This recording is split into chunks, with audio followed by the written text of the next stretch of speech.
Jembatan penghubung antara Oha Desa Rumadian, Dian Darat, Kabupaten Maluku Tenggara ambrol pada Kamis 3 Oktober 2024 pukul 5.13 WIB.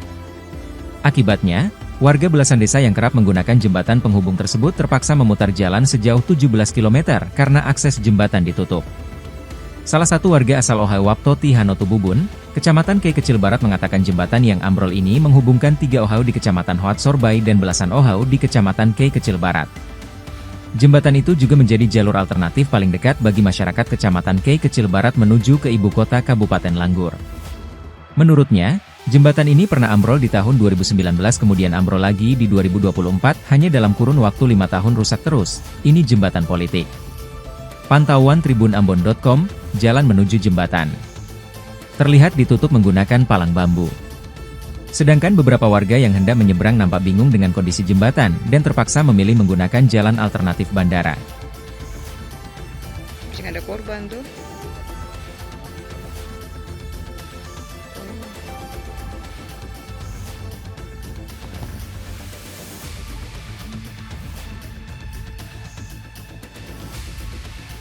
Download Tribun X sekarang, menghadirkan lokal menjadi Indonesia.